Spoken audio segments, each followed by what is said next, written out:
Vamos falar de Osias Eisen, mais conhecido como Shia. Cientista Shia, figura Shia, andarilho Shia, pobre Shia, sábio Shia. Chegou com a família ao Brasil no programa de imigração judaica vindo do leste europeu, organizado pelos filântropos Barão Hirsch e a baronesa Hirsch no início do século XX. Vida dura, rural, instalaram-se com outras dezenas de famílias, na região da fazenda de Quatro Irmãos, Rio Grande do Sul, na colônia Baronesa Clara. Diante das dificuldades, a família vendeu seus lotes e tentou a vida na então Palestina. Shia chegou a servir o exército de Israel. Porém, lá a vida também não era fácil e retornaram para Quatro Irmãos, recebendo novamente lotes da empresa de colonização. A opção radical por uma vida desprovida materialmente, pelo não uso de recursos de uma vida confortável, como fogão, água encanada, casa, usando cama em chão batido e andanças de quilômetros e quilômetros, e falando português, hebraico e o dialeto judaico-yiddish. Chamava atenção e foi o último morador das antigas colônias judaicas de Quatro Irmãos. Seus lotes de moradia viraram referência de localização na região. É o Mato do Shia. Shia trabalhou na minha casa, morou na minha casa e só não ficou mais tempo trabalhando com a gente porque ele tinha o hábito de ir a Brasília uma vez por ano. Mas ele ia a pé. O meu pai sempre nos trazia, eu e meus irmãos, aqui para o Mato do Shia, onde ele vivia, para trazer sacos de arroz, saco de feijão. E todas as vezes que a gente trazia comida para ele, eu dizia para o meu pai assim, mas cadê o fogão para cozinhar arroz e feijão?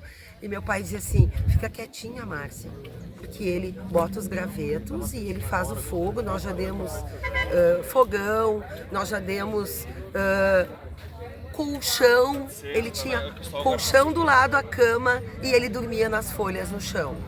Então assim, o Shia era uma pessoa que todo mundo de alguma maneira convivia, ajudava, mas uma das coisas que eu aprendi com meu pai é que para ajudar uma pessoa que gosta e que cultiva a vida do jeito que ele cultivava, a gente tinha que respeitar a forma dele ver o mundo. E ele fazia questão de dizer que era judeu e que morava em Quatro Irmãos, que era uma cidade hoje, era uma vila de colonização judaica. E o que mais me chamava a atenção no Shia era a cultura dele. Ele era muito culto. Hoje em dia, para nós, está muito fácil saber todas as informações do mundo. O Shia não tinha televisão, o Shia não tinha rádio, o Shia não tinha muito menos celular, né? E ele sabia de tudo o que acontecia no mundo, através do jornal impresso. Não se tinha jornal impresso em Quatro Irmãos, não se tinha jornal impresso na região. Shia viajava a pé até Erechim e nos patrícios dele, nos conhecidos dele, resgatava os jornais antigos, trazia para cá e lia todos eles. Como ele tinha uma memória muito boa, aquilo armazenava e ele saía por aí divulgando as informações. Então tudo que vinha do Shia a gente sabia que era verdadeiro, porque ele estudava, né? Então era muito... Sinto até saudade. Para Jerusalém, sim, dá muito conflito ainda com árabes? Um pouco, mas eu acho que aqui dá mais conflito, uns matam os outros ali da Zaporoba. Eu tenho um conflito com esse pessoal ali, com arma de fogo. Tá? Arma de fogo? Seu Maurício sabe. Também o tal de Everaldo, caboclo. Hebrew. Tem carne para ti. Nesse local, o Shia desenvolvia também as suas pesquisas, seus inventos. Ele ficou por muitos anos desenvolvendo ou criando, tá, o que ele chamava de gasogênio, que hoje é o nosso biodiesel. Né? Ele ficou muitos anos, escrevia fórmulas e levava na prefeitura para dizer que estava desenvolvendo isso aí. E também, com relação ao desenvolvimento de plantas, ele também era um pesquisador dos defensivos, enfim, ele estava pesquisando algo também, desenvolvendo algo que fosse parecido com o glifosato, mas que não fosse tão prejudicial ao solo.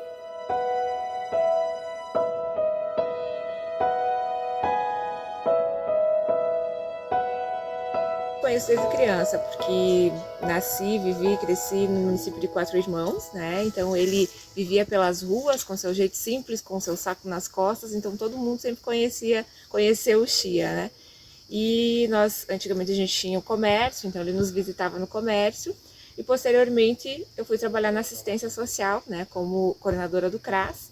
Então a gente fazia várias visitas para ele, tanto aqui na casa dele, como ele às vezes nos visitava lá no CRAS. E éramos também muito questionados pelo jeito, pela forma do Chia viver, inclusive pela população, né?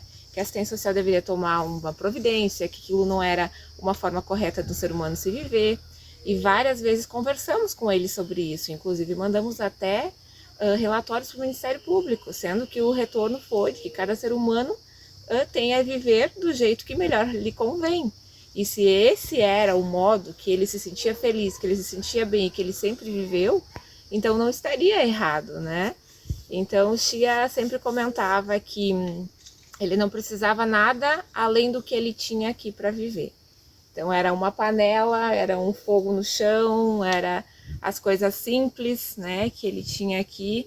E isso me chamava muita atenção, assim como assistente social também.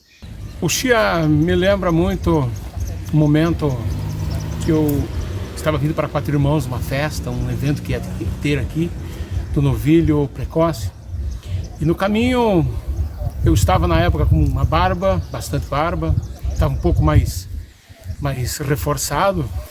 E o Chia pediu para parar o carro, fez sinal e nós estávamos 3 ou 4 pessoas dentro do carro. Eu parei o carro, ele olhou e disse para mim, jornalista. Ele era muito amigo do Marcos Castro. Ele me achou parecido com o jornalista, com o Marcos Castro. Aí ele disse, jornalista, para aí. Aí eu parei o carro. Ele disse, jornalista, tem umas coisas para te contar bem interessantes. Ele não falava nada para ninguém.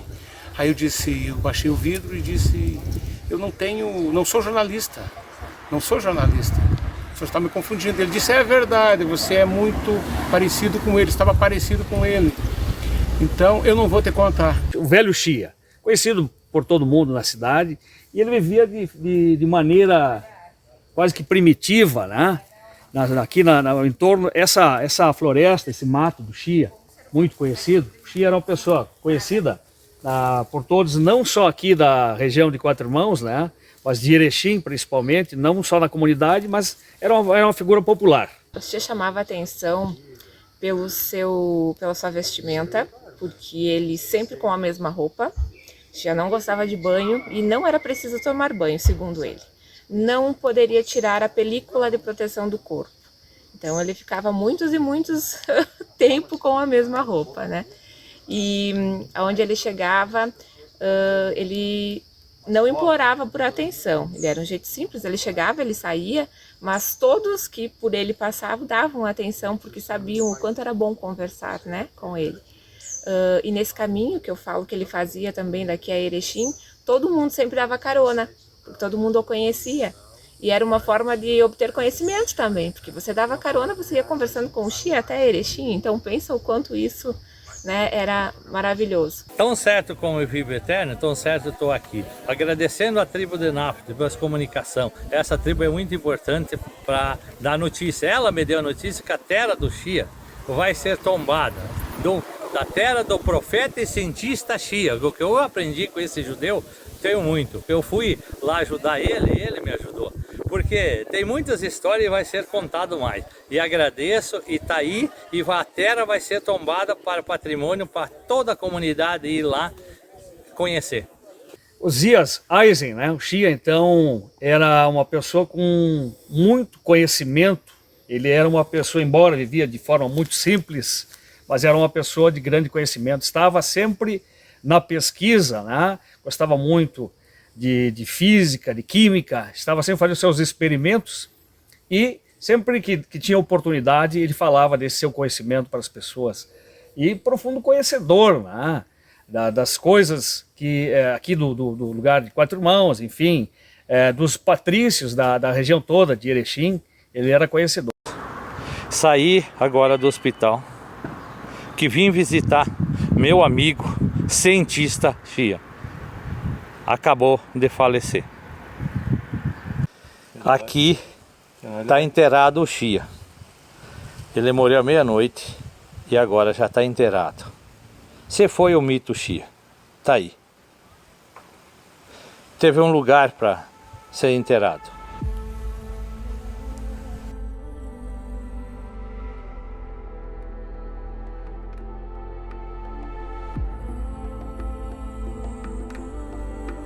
Descansa em paz, Xia. História linda ele merece. Uma pessoa querida por todos. Ele vinha tomar chimarrão na casa do meu pai e nós gostávamos de escutar as histórias dele. E realmente ele era uma pessoa sábia e feliz. Conheci o Xia ainda quando nós morávamos no povoado Tartas. Lembro que ele gostava muito de ler jornal. E para nós, crianças, na época, era motivo de alegria quando ele chegava lá no povoado. Que exemplo de vida! Xia ajudou meu avô Teodoro Bétega, do povoado Tartas, a reformar a casa de madeira. Ele era um exímio cortador de motosserra, década de 70, figura lendária. Xia, descanse em paz. Minha mãe nos ensinou a respeitar o Xia da maneira que ele era. Nos colocava sentados na porta da casa Rayon Tecidos para ouvir suas histórias, sábias histórias. Conheci ele desde criança. Sempre passava em frente da nossa casa e ia a pé para Erechim ou Erebão. Depois conversava sempre com ele na casa do seu Davi e Isa Baroni. Tive a oportunidade de conhecer os pais e a irmã dele também. Faziam mesmo depois de muitos anos ainda a memória do que sofreram na Europa. Isso refletia no modo de viver de toda a família. Eram poucos que tiveram a oportunidade de convivência com a família Eisen. Os que os conheceram sabem do que falo e são sem dúvida uns privilegiados da história de Quatro Índios.